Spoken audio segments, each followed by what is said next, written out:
Hello, everybody. We're here again at the Lin Talks Tech podcast. I'm Fernando Labastida. We're here with Linh Nguyen, CEO and co-founder of IT-Conductor.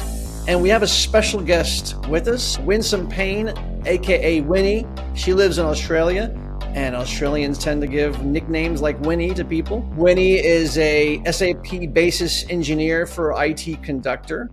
And we're, even though this is the Lin Talks Tech podcast, we're going to talk about a little bit more of a human interest story, getting more into the who is IT-Conductor. We talked about Vlad last time and David Stavisky, and now we're going to talk about Winnie. And I don't know, Lynn, you and Winnie go way back. Why don't you introduce her a little bit more richly than I can? Yeah, Winnie is just more than a basis. She's, those who don't know, this is kind of why I want to introduce Winnie.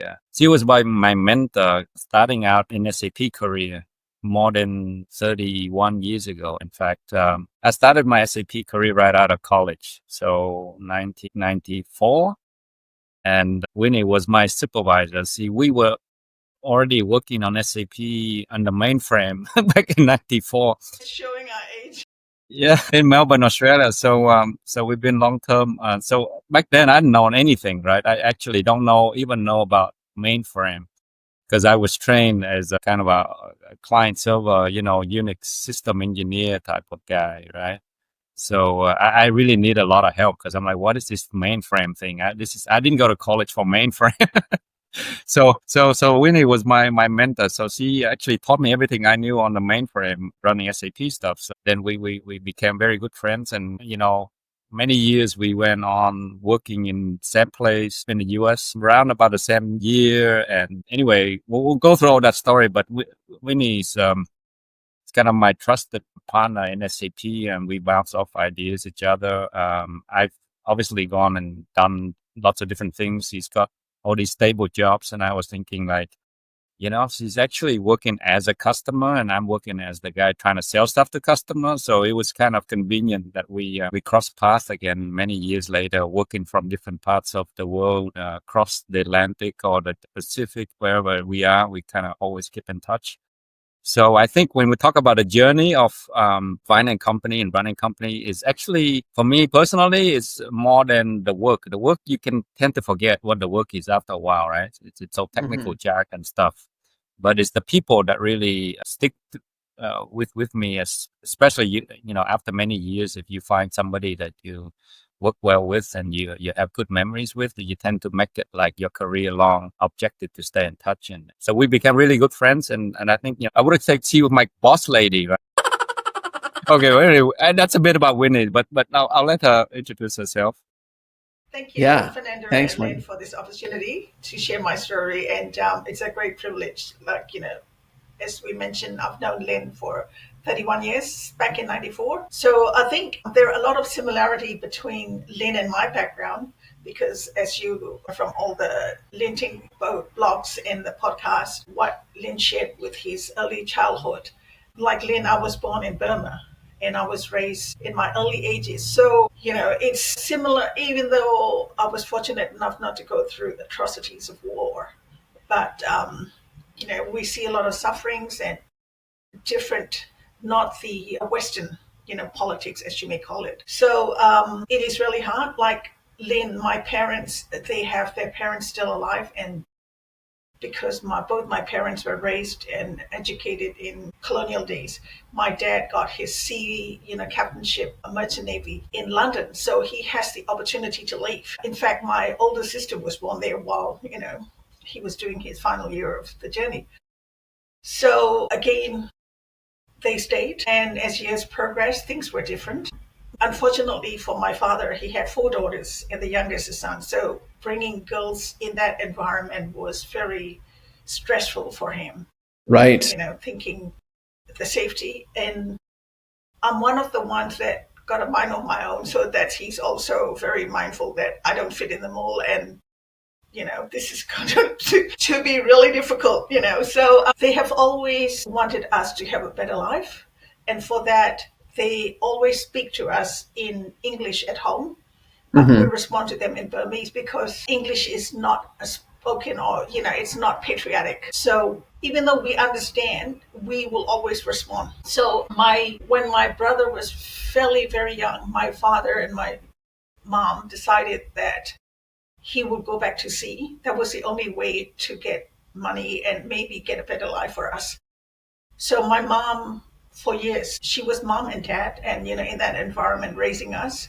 Oh my goodness. So there was an opportunity that came, and he was working in a company on a tanker, because Right. he cannot handle doing this cruise ship. He said, I can't handle people, I'd rather handle with these cargo, because so he was doing the tanker trip, a lot of,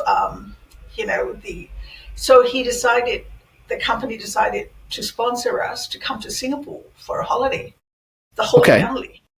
Right. So we came, and in the meantime, Dad has seen a job application for harbor pilot.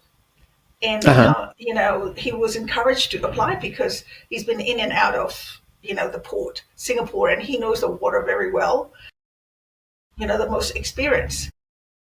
So because of a lot of things, none of the kids will share that information. Only mom and dad knew about it.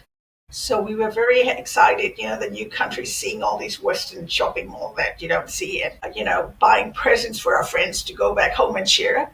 And for the last tanker trip that Dad was doing to Malaysia, the company said to my mom, why don't you and the 3 younger kids go, leave the 2 older ones, because we had a close family friend that basically since we were born, we call them auntie, uncle, but they're not really blood related. We're left with them.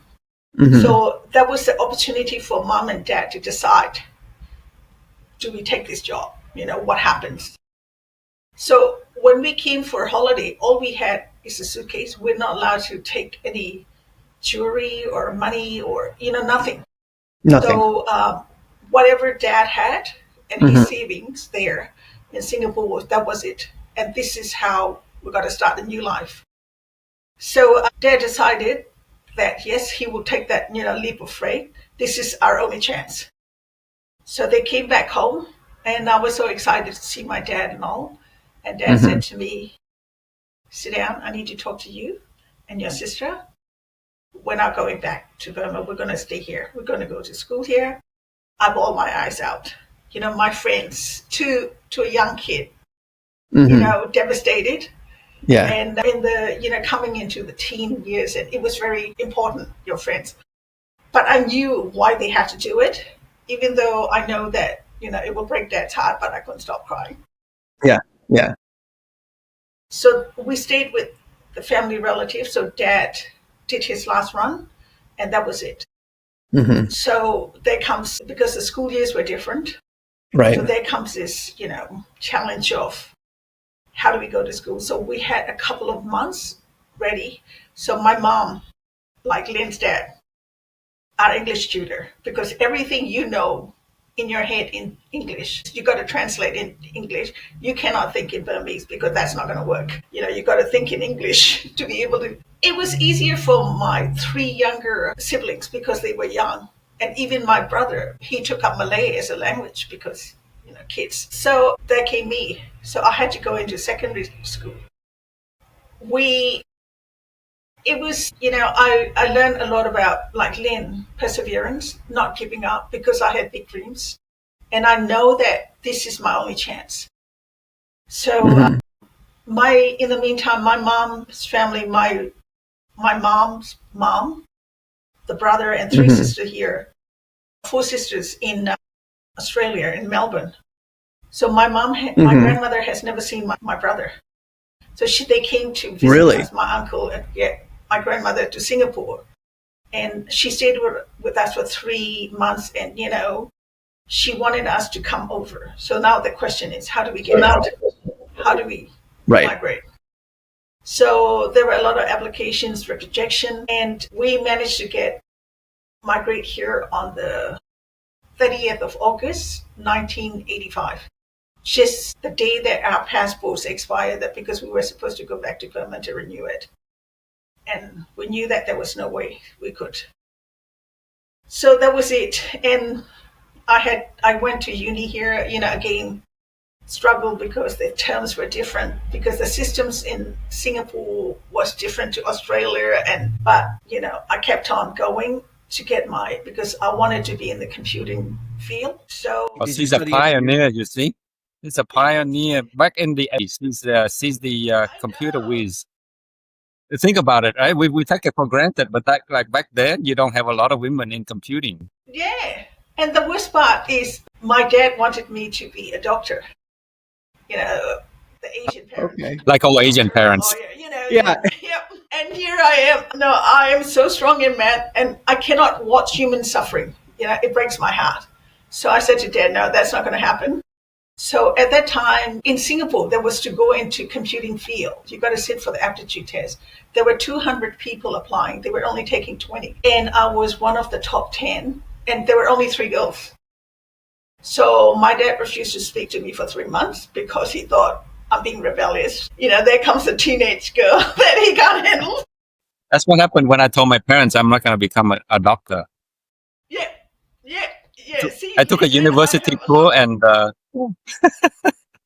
university tour and I went to the medical school, but they took us a tour through the morgue, and as soon as I saw like the feet hanging out of the end of the I said, I'm done. I'm not staying here at night and working on this stuff. The same with me, because my mom's close friend was a doctor. They took us one day to the morgue because she had to go. That was it. I'm terrified. I'm not going to be in with the dead people at night. And to a young child, there was not me either.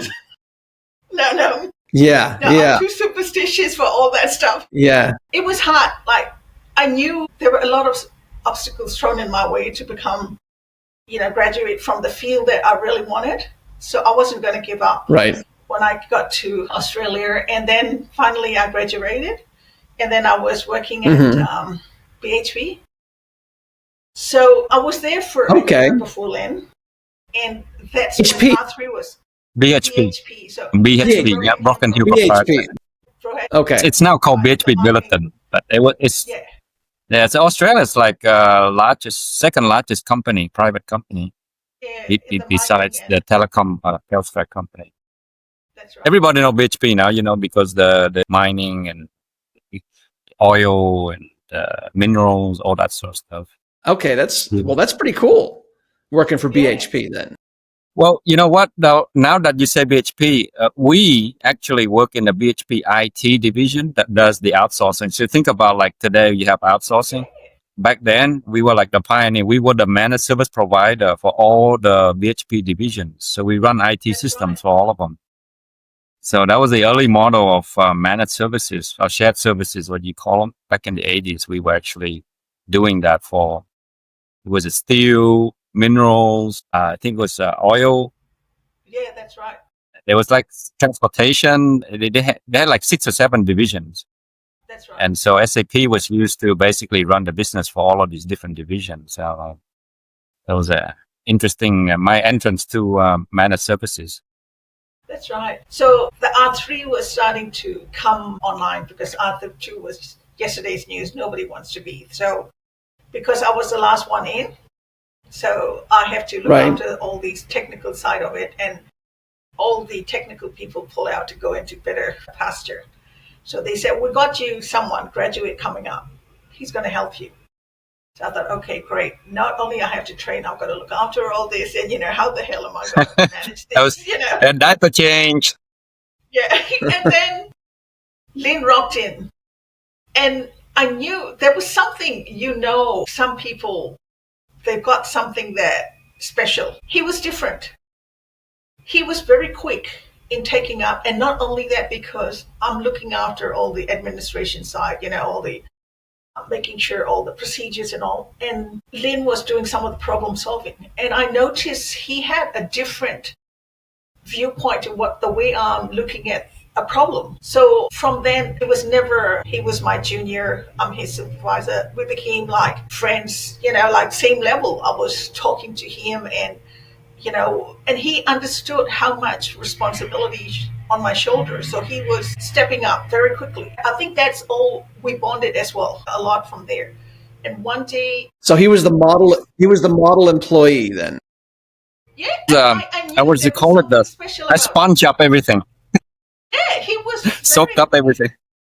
and I knew that one day he's going to go far because you could tell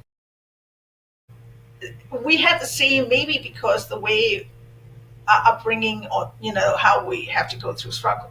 We were both into, I don't want to work harder, I want to work smarter.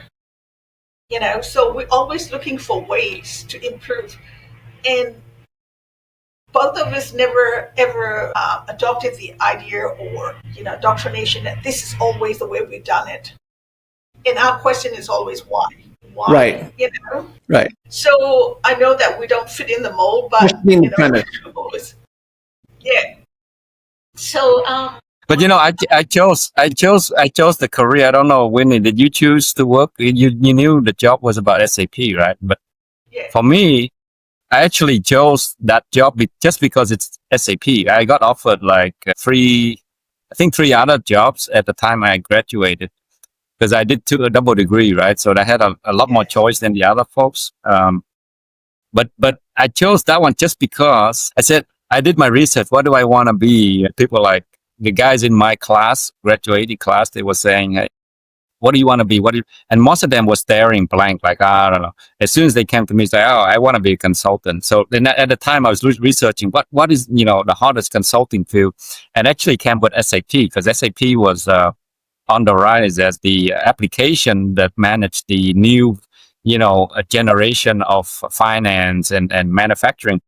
So actually, I said, this sounds a lot cooler than all my other jobs offer. My other job offer actually had better money. They were going to fly me to Queensland or whatever to, pay for all my expense. But it was doing banking. I'm like, this banking's not exciting. So actually, I chose correctly, right? It's just to do SAP. That was it. That's where I met you. That was very prescient. Very prescient. Mm-hmm. And I was the same. I saw SAP, and the more I read about it, that was it, like drawing force for me. I had, I wasn't going to go for any other. And because a lot of work, one Friday, I was asked to work after hours late. And I told Lynn to go home because it's Friday night, you're still young, go have fun. And he said, no, I don't want to leave you. I said, no, go. I'll be fine. 6:30, the door opens, and because you got to get in with a key card, and I'm alone on the floor, so you get a little bit jittery. You keep spinning around to find out who's going to be standing behind me. He came back because he knew I was stuck there for long hours without food. He brought me dinner, would you believe? And that touched me. I knew there is a lot of human side to him then, caring. He didn't have to do that. It was out of his goodness. Some of the funniest memory back then.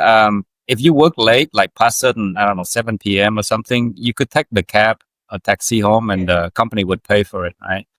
So at some point, I didn't mind. Like, I'd rather stay behind and get things done. Because back then, remember, if you go home, it's like there's no remote work. Actually, it was starting to have the remote dial-in modem, and you remember the America Online kind of like.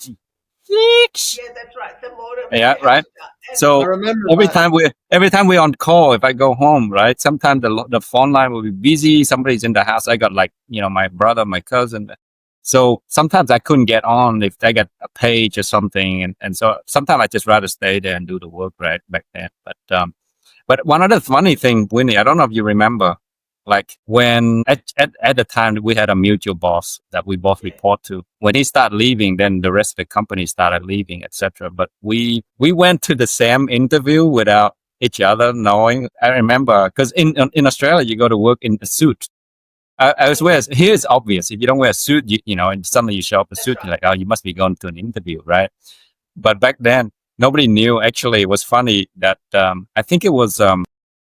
At the time, is it Harder Anderson or some agency came to Australia to recruit SAP consultants because the Y2K in the US was starting, right? They needed people. Yes. There was no SAP people in the US.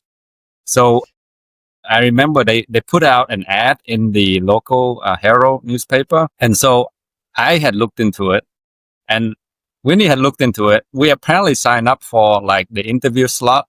It was funny because I went to lunch, but not really go to lunch. I go to the interview, and I walked down the corridor of, I think it was the Hyatt or something. And I saw Winnie came out of the door that I was about to go in for the interview, and she's walking that, and I'm walking that way, and we were just like smiling, like, okay, I guess we both interview. It was an open secret with both of us that, and I told him, look, this is a great opportunity, and I apologized to him, look, if I don't take this, I'm going to regret it. Opportunity never knocks twice. So in December 1994, I resigned, and I told him, and Lynn said to me, go, you know that I'm not going to be far behind you. You deserve this. So I always kept in touch to make sure. At that time, we started having emails. So I made sure that he's okay. He was, he looked after the place on his own, and which is remarkable for straight out of uni a year. And in, I think, February, you came to the States as well. February. March. Yeah, actually, I stay on. I think I resigned in February because I went. So Winnie left in December 94. December 94. And then, after she left, I actually had to, I felt like responsible for the system because actually I was the only one who's taking care of the system. That's right, exactly. He was the only one left for the technical area. So then they started panicking and they say, hey, well, you need to train somebody. So I was flying up to Sydney to Wollongong, the other site for BHP. So I started picking up people that were in operations. They weren't analysts. They were more operation people. But I had to start training them because nobody knew. But I mean, I had planned to leave too, right? So I got an offer roughly about the same time Winnie did. I just didn't take it. What company? BHP. Yeah. So I think Winnie took the Arthur Anderson job, I think. Yeah, so I was doing a bit of a consulting with one of the consulting agencies in the state. So I was there doing a month or two at Orange County doing a consulting. And then they flew me to Boston to do R3 training. Chicago. I was there for 3 months. Yeah, so in Waltham. And then after that, I was looking for a job, and I got a job with Anderson Solution Center in Cincinnati. They were starting the SAP Solution Center. It's like MSB again, early career. So I was on the height of my career, loving it, loved the people that I work with, the great opportunity. I was married, my husband's with me. He took a year off work, and to make sure that, what do we do, or do we like this? In 95, I went to Chicago for 4th of July. And celebrations, and to stay there, to look around, it was a working holiday for me, and I love it. And I have to admit, I'm sorry, I love Tom Jones, and I saw him perform. So it was nothing to be sorry about. Really, even I like Tom Jones, and I'm not. He's so charismatic. I want his moves. I know, and the way he sings and all, and so we came back, and on the 8th of July, Saturday, my husband Brad, he found this lovely mall, and he thought I might like it. So we were living downtown, so we don't need a car. So we decided. He said, "Look, I found out a bus route. We'll go on a bus." So we went, and I remember vividly. It was 6 p.m. We left the mall. It was very hot. I had shorts on because, summer, and I was working something, one of and I was working with my boss, and I left high, and he said, look, go home, have fun. We'll come back and finish tomorrow. So I said, sure.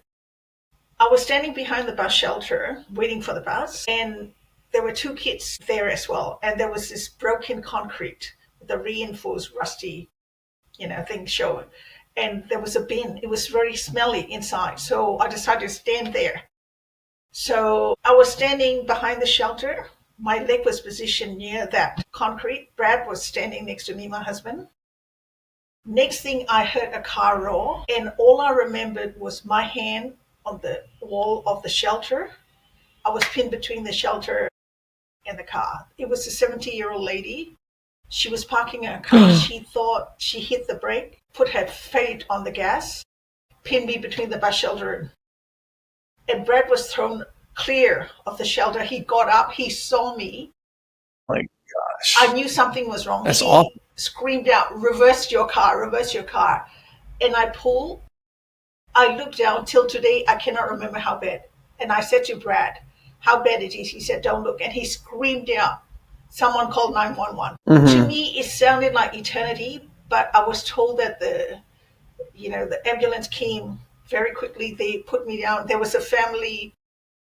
I found out later, this family, it's really bad thing, but you have to see the goodness and the blessing. I knew, even though it was bad, I knew in my heart, I'm going to walk on my own leg for some reason. Don't ask me how. I just knew it. There was a presence that I knew I'm going to make this through no matter what. And there was a family that they drove past, they saw the whole thing, and the wife came running, and the husband called the 911, and they had 2 kids, right? A son and a daughter, one very young, kids. She came running and she said to Brad, would you believe? She said to him, I just finished my first aid course training. I can help you. They were going to go for a picnic, decided to come to the mall. They bought a brand new blanket, picnic blanket. She used that to wrap my leg to stop the bleeding. There's no coincidences in life. No. And then he called the 911. He stayed with us. So they took me, they said to me, they were worried about my neck and my back. And it was okay. They said to me, it's horrendous. We got to airlift you. We're going to take you to the nearest, school for the helicopter to land and to airlift you. So they took Brad in the, ambulance to the hospital. And he was distraught because we didn't have any family, friends, we were working and, only 2 of us. So it was really bad, and it was on a dime. I was in the height of, I'm young, I'm in the height of my career, I'm loving it. I didn't know how it was going to go. And so you're at the peak of your life. It's like, this is why I keep saying to people, life can change on a dime without, warning. I woke up and Brad was crying because he was so distraught. So they did an emergency, just to make sure everything was clean and whatever. So the next morning in a little tiny hospital room, I had about 20 white coats at the back of, foot of my bed. They were talking about amputating. I said, no, I'm not going to do that. Oh my God. Below the knee. Yeah. We got to do that. It's horrendous because the only thing was my calf. The rest, 2 inches of bone, muscle, and tissues all basically, I said no. And I was very groggy because of all the drugs, they've given me. And I had my eye closed and I said, someone touched my toes. They started looking at each other. They said to me, close your eyes. Tell me when you feel something. So they were surprised that with that horrendous, the arteries were still surviving and my nerves were still. Yeah. So they said, all right, we'll try and Thank God. save it. And in the meantime, I think Brad spoke to our friends back home in the family. So my mom and his wife straight away took the next flight to Cincinnati out of Australia on Sunday. Right. They were just stalling because they don't know what state they're going to find me in. Lynn heard about it in, San Francisco. He was there. And by the time I heard about it, I was already working in San Francisco. I never left San Francisco when I came. I worked for months and I never left until I got the news and then got on a flight to Cincinnati because, it's like we're in a foreign land, right? We don't have any friends. We don't have family. So, I went to Cincinnati to see Winnie. And so they did. My first trip outside of California. That's right. I was there first trip out of California for 7 days, and they did like one major surgery to basically 7 hours to try to see how much. And in the meantime, of course, I became very good friends with the orthopedic surgeon. He's the head of the Hannon, in the University of Cincinnati, teaching hospital. Right. And being a very technical, he's talking to my leg. He's not talking to me. So me very, meek and mild. I said to him, "Do you want this leg to survive?" He said, "Yeah." Then talk to me, not to my leg. What are you going to do? You got to tell me. Yeah. I know what I can do and how much I can pull through. If you want me to get through this, you got to talk to me, not to my leg. So he looked at me and he thought, oh. And we managed to get I became very close friend with the family, that the lawyers, one of my friend's friend. So because it was horrendous and we knew this is going to go to court. So we need to get lawyer up, So we had a lot of ambulance cases as well. Brad had to deal with them. They were coming to our apartment buildings, and so the watchman was very protective of us and making sure that, and also the lawyers were handling it to make sure that we just concentrate on getting better. So the legal was to sue the insurance company of the lady who hit you, right? To pay to make sure all the expenses, because we know this is going to be a lot. Yes. So to cut the story short, the day that they decided they're going to save, they said they're going to do an operation 7 hour or more.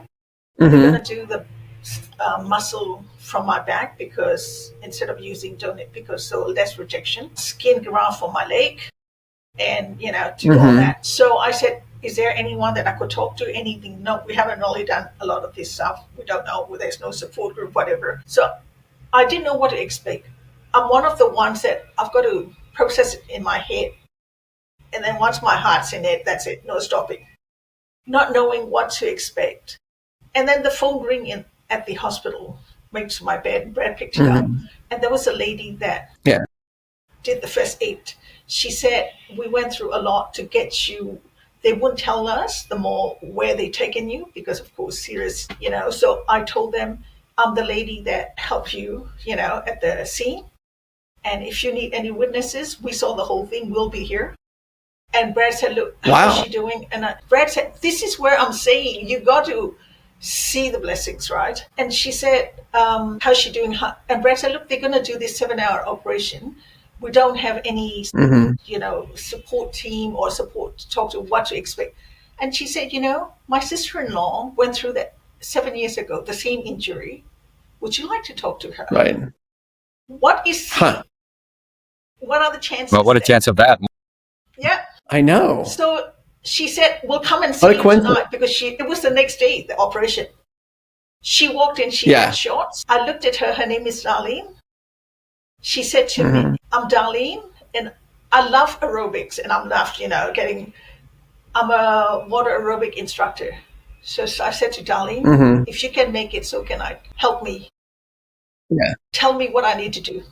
So she was basically, she told me what to expect with the skin graft, what to expect, how I'm going to feel. So she was guiding me through.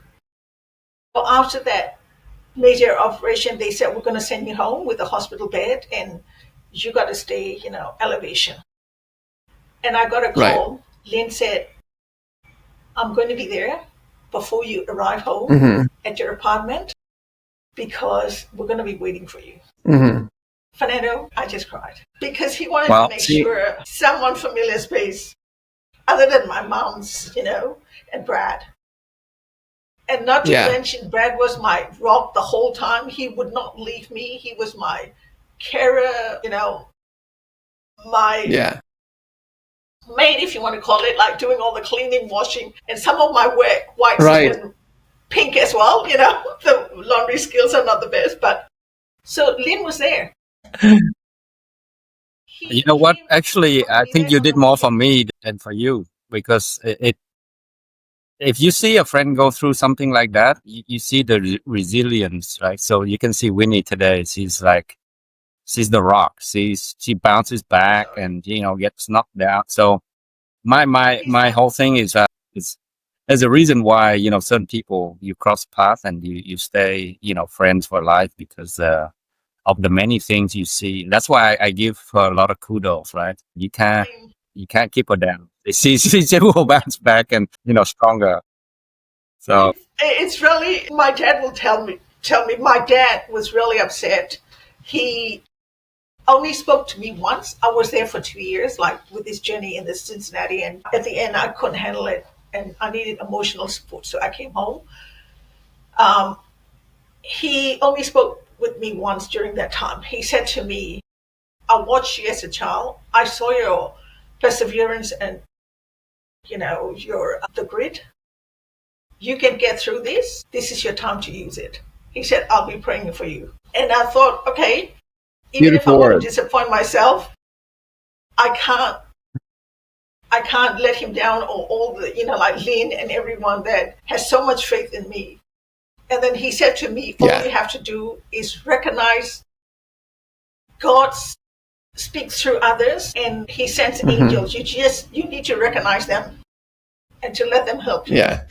Yeah, the thing about Lynn's actions to come and be with you is that he wasn't doing it as a management tactic. I mean, you weren't even working together, okay? So forget about that. He was doing that because he genuinely, authentically cared about you, and he was concerned. And he knew that you were here by yourself with Brad, just working, and he wanted to accompany you. So that's loyalty for life right there. Well, like I say, we're in a strange place. And I think that's another thing people don't realize. People who are immigrants or refugees, they have a lot of struggle, not just like physically having food on the table, but emotionally. There's really nobody around when you need help. And that's kind of I learned that from watching the struggles. And it actually, many other times after Winnie, there are experiences that I think from experience with Winnie tells me, like, we kind of worked together, then we went separate ways, and then we eventually came together in a separate country in a different situation. But that when you have that tie or that bond, you build on that. It's kind of the important things in life. Like I say, it's not about the job, right? It's about the people. Because I mean, I just can't tell you if I remember anything about details, but I remember people. That's the main one. And I always remember Cincinnati because it's like my first place out of California. It wasn't like the safest place to be walking around at night at that time in the that's right. In the mid 90s. It was not you had to be very careful. I actually do think that when Winnie actually finally got back on her feet and went back to Australia and everything else, I literally still was here only in the US by myself. I don't have family. I don't have many friends or whatever. So that's kind of why I try to keep in touch. And many years later, Winnie actually went back to work and she had a son, and then next thing you know, I'm like, she's off. She's not doing work. She's in maternity leave to take care of the young child. But I made a point to always keep in touch because I say, one day we'll probably work again together. I don't know when, don't know why, how, right? Because we're in different countries, different completely. But that's always been in the back of my mind. So any opportunity that presents itself, I try to take advantage because, like I say, I like to build a team based on people who you have your back, right? So yes, and like as horrendous as it is, I went through 18 months on a wheelchair, 6 months on crutches, a year learning how to walk, 14 operations, and Cincinnati's SAP Solution Center. They were my family. They had tremendous support. I continue working throughout that because I love my job, and the partners there at that time, I cannot thank them enough. The University of Cincinnati Hospital, all the staff, all the doctors, that every time I come in, they go, what are you in this time for, kiddo? There's one nurse that, because they have trouble finding my vein, she makes sure every operation she's there to start the IV, so there are so many, and the family that I kept in touch with. I have vein problems too. And one of the Catholic family, she became my counselor, Catholic. It's a long story again for another time, but till today, when my parents passed away, she was there calling me, making sure, it's like Lynn. And I knew that he was there alone. I kept in touch. Sometimes, I continue working because I love what I do. I'm passionate about it. And I knew that I can do it in my heart. So, I didn't give up, and I kept in touch to make sure he was okay. Whenever he comes over and whenever I go to this, San Francisco, I made sure time for him and to catch up somehow. Yeah, so, and then. So fast forward to, go ahead. Yeah, I had Anthony, and when Anthony was not even to a year and a half, we found out Brad's dad had cancer, and he passed away 3 months from the deal. So we were mourning, and it was in December, just before Christmas. And my mom was my rock because Brad was busy with his parents. So, taking care of Anthony and me. We went away for January with Brad, Anthony, and myself just to get away, to clear our mind. My mom called me and said, when you come home, I need to see you.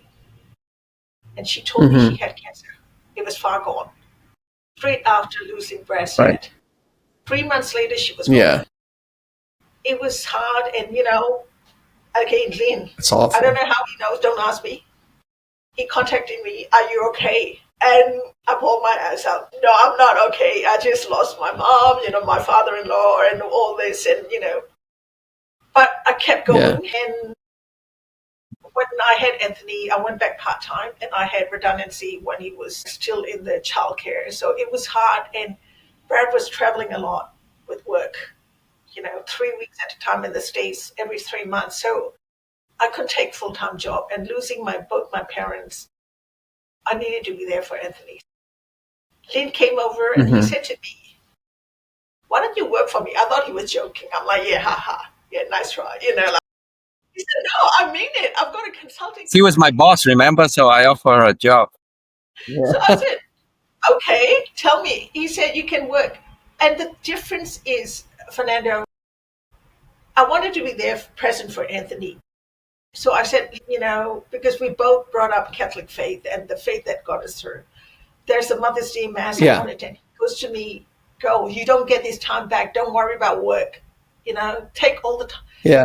That was incredible, and I met David, and I think Vlad started just before I was leaving, a little bit. Mm-hmm. So I went and worked. I got a full-time job. By that time, Anthony was year 3, and I decided I need more for me. This is me. And when he leaves, I need to have something for me. And today he's 18. He's doing year 12 for a major, exam before university. And that's great. Yeah. I was working in a company. I was in a toxic team environment for 5 years. Oh my goodness. Very upset. My health was suffering. Was there bullying involved, or how was it toxic? Bullying involved. There were a lot of insecurities, and knowing my credential. Fernando, the person that was in charge, knows my history. He knows my journey in life. I don't give up. I stay with something if I know this is it. I take responsibility seriously. And I'm the one that if I don't know, you will hear me say, I don't know. Tell me what to do, and I will do it, I wasn't getting the promotion or recognition. I do a lot of projects. There was, just to give you an idea, 8 months before I left, I did 5 upgrades, system upgrades in 3 months. That shows someone's with the grid. I'm not trying to, stand on a, grandstand, but toot your own horn or something. Yeah, but this is a fact. Someone recognized there. It was very passive-aggressive bullying, and there were other people that went through. So when it came, my physical health was suffering. My GP was telling me, my doctor was telling me, this is not good. Because my mom passed away with cancer, and they were seeing signs of it. Like, they don't know what was going on, but there were markers that they don't like that showing up a lot. And I even asked for that. And things started just before the lockdown, and I lost my dad during the lockdown as well. And, there's so much that I'm not asking for special treatment. There are times that I may need a little bit of support, a shoulder to cry on, or, just be there. Of course. So in October last year, I decided, especially my mental health was suffering, I left. I didn't have my CV up to date. I didn't have any job offer. I've got no idea you did the what right I'm going thing. to do. Because Anthony and Brad were seeing me very unhappy. I was sick all the time. I was crying a lot. Mm-hmm. I wasn't there for them anymore. And I knew that this is not good. Yeah. So I have to do it. Especially losing my parents. I know what it feels, and I don't want to put Anthony through this. Of course. I tried a lot of things, nothing happened. So I knew that the only way is for me to leave. And, as I said, I don't know how Lin knows. When he found out, he called me and he said, what do you want to do? And it's like a PTSD, when you come out of something like that. You don't have any idea. You're in the fight or flight situation. A lot of mental, you're not thinking straight. You're not processing things very well. So I said to Lin, look, there's all these things that about cloud ALM I want to do, and I want to make a difference. And I want to do some courses. He said, what courses? The next thing, I got email with all the courses. And he said, someone from my team's doing the cloud ALM configuration. Why don't you take another system in the lab and try it out? Yeah, I'll set you all up. I said, I want to do S4. I want to know what it is about. He said, yeah, we got S4. Just look, no pressure. And which was a major blessing because I'm focusing on something. And, I read it somewhere. You don't heal until your mind knows that you're safe, Right. And he was giving me this space for safety, Yes. So he said, no pressure if you want. And I said, Lin, I'm trying to do my CV. I don't even know what I've done, So he said, just send me a copy when you're done. So which I did. Yeah. And we went away. We always go away for Christmas, January, just, summer down here as a family. And I talked to Brad. Yeah, they do barbecue in the winter. I know, that's right. And then I said to Brad, I think I want to work with Lin. I see and I know, I saw all the stuff that he's done since I left working for him. And I thought, wow. And because we're in the same field and all the pains that we're feeling, he's innovating them. I'm like, I want to be part of this. I don't want to be, doing the same thing over and over.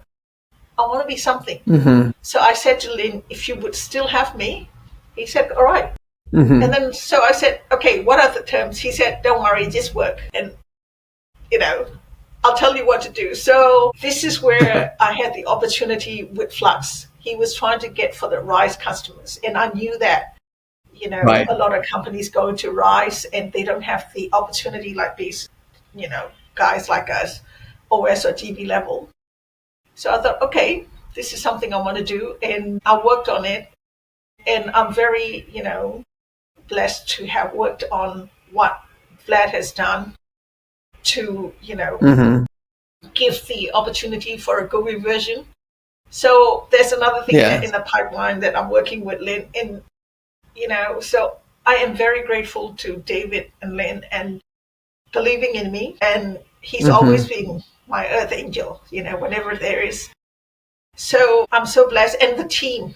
And I can say to you now, I'm in a lot better mental and physical health than I am like last year this time. And, I had to work with my GP, a nurse, and the physical therapist program how to progress, process these and get through.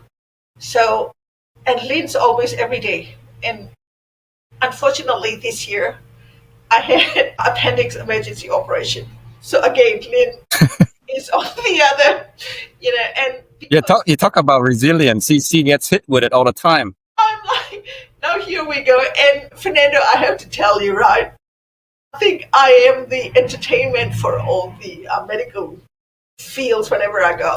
They look at my first name, Winsome, right? You win some, you lose some. The last name, Payne. And they look at me, I'm like, don't even go there. You're not the first person that told me. So yes, amuse yourself. Like at least my comeback is I'm a pain by choice, not by birth. So but so again, I choose pain just for fun.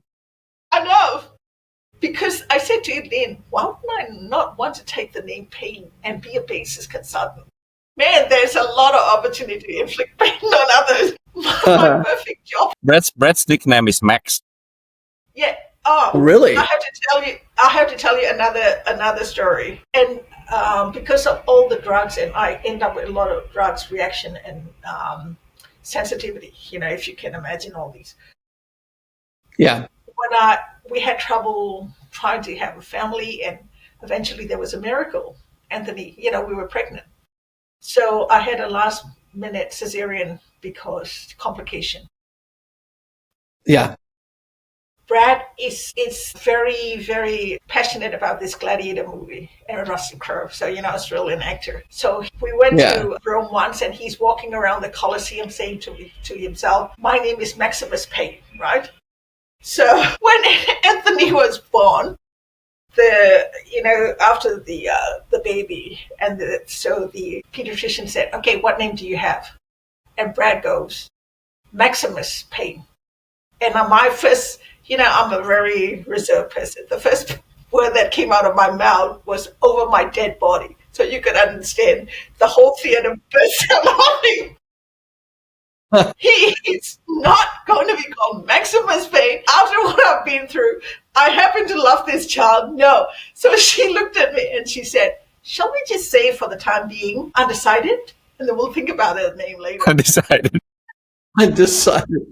That's hilarious. So he was still today gosh. very, very upset that he couldn't name Anthony. And Anthony, because Saint Anthony was my patron saint throughout my, trials. So it was very. And guess what? My patron saint is Anthony. I know, and this Really? is another thing. Yes. That through this injury, and I can go on talking. All the people that came into my life and helped me, either their first name is Anthony or their middle name. So I knew there was like a sign that I'm with you, keep going, walking. So Anthony was it. So I said to Brad, at least he's not a Maximus Payne, but he's a Payne. So, A pain. Is it a pain? So you see how this is all linked, right, Fernando? We got from the beginning to where we are now. Well, and I just wanted to know, Lynn, how did you know that Winnie was going through some stuff and that and to offer her a job? Like, was it intuition? Was it Okay. I don't have a lot of friends, and the ones I have, a good friend, even though they're not close, I kind of, how you have somebody you get along well with, and maybe they live on the other side of the world. You don't see them, you don't talk to them often, but they're there. You have this connection, right? And so even if you them on WhatsApp or something every or even if you see them like every couple of years, but like you connect like you never actually left or so that was one of the things about Winnie. It's like always sending like Christmas cards, and I'd always tell her, how my family is doing. Yeah, Christmas, even those things like that. No, so you think about it. So my patron saint Anthony, right? And our son is Anthony. And so all of these things that weave, and you have no explanation for how it is. So sometimes it's called serendipity or something of chance encounter, which is actually of a higher power. And we both have the Catholic faith. And so I kind of talk to Winnie sometimes about, the strangest things happen, and there's a reason why something happened. But no, it was never like, something that I'd say, hey, I know this is going on. It's just a feeling you have, like, oh, maybe reach out, see how Winnie's doing. I've got PTSD with operations, as you can see, Fernando. Like, I don't go well because, again, there was infection. So they had to, because I'm allergic to some drugs, so they had to give me only one that was left. And I reacted badly. I couldn't hold down food or water for 8 days. So you could imagine I'm exhausted. And I keep talking to Lynn on the Teams, and he's there, and we chat about a lot of stuff. And when I'm feeling down, he seems to know when I'm feeling down, and he will uplift me. And not just him. And I think, to me, IT-Conductor, there's a lot of human stories there. We're not just there to work. There's something that we look out for each other, and this is why I decided I want to be part of this. And yesterday I had to take half a day in the morning. Lynn's like, just go, do whatever you need to do. I trust you. You'll get your work done, And that was missing in my last job. And a few times I feel like, oh my gosh. And also trying to overcome the first thing something happens. If you have been through toxic environment, the first thing you do is you blame yourself. It's my fault. And the first thing Lynn said to me is nothing. And I'm overcoming it. No, it's just things happen. It's not my fault. And he's a great person to work for and work with. So I'm really blessed. And this is where, I can see not just what he innovate and him and David, what he also, what they also do for the team. That is incredible. This is the work environment that you want to be in, so. Well, we love having you. So, I mean, most of the time, David and I talk to Winnie, we actually laugh like half the time. I don't know, we talk about anything, but we laugh a lot. So that helps with the therapy part, right? And then sometimes we talk to Brad, her husband, and then there'll be like a 4-way laugh going on. Maximus. Yeah. And when the thing is at the start, Fernando, you have to understand, when I don't have much Australian accent, when we were in the States. You sound like it to me. I have to talk. Yeah. And Brad's accent, David couldn't understand. Lynn has to translate, so I'm killing myself laughing. Right. To the Australian, the Vietnamese, We have to translate Australian. Yeah.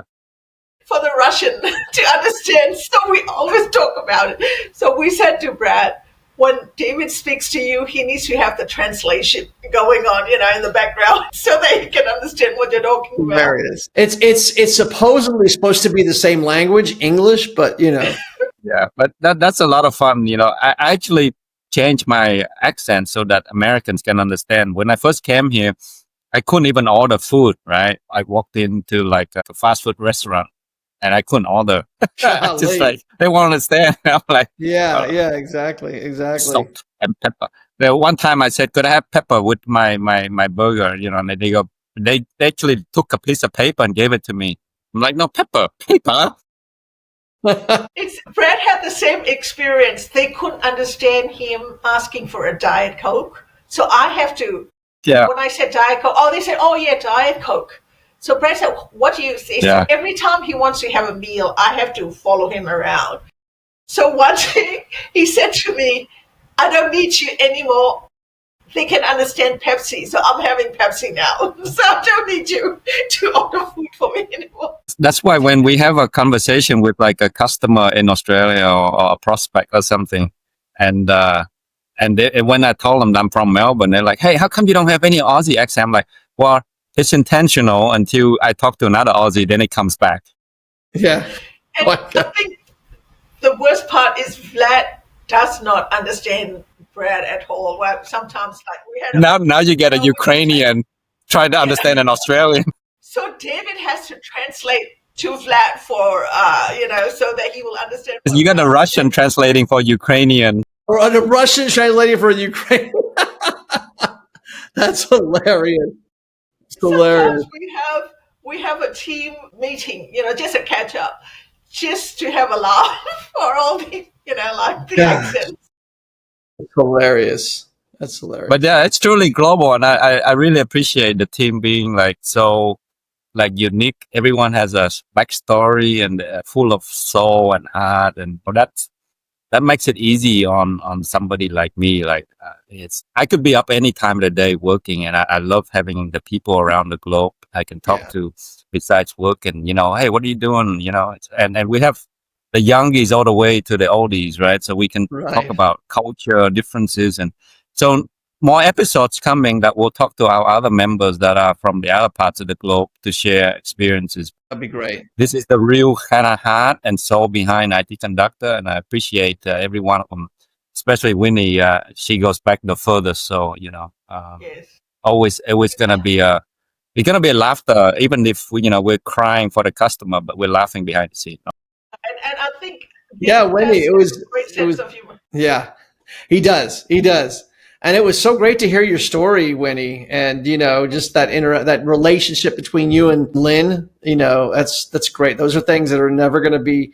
That's friends for life, right? Loyalty for life. But I got a last send off comment though. I have to be very careful when I talk to Winnie when we talk about products and things like that for IT-Conductor and customer. And I keep saying, what are the pain points? I have to refrain myself to ask Winnie, what are the pain points? Which pain are you talking about? And I say to him, don't use my name in vain. unless you mean it. Oh my God. I am the point. What do you mean pain point? Yeah. Oh my God. So you see. All right. All right. Until next time, guys. All right. Until next time. My name will be Major Pain. Major Pain. There you go. There you go. You've been promoted. We'll see. And ending on that note, we will see each other in the next episode. Thank you.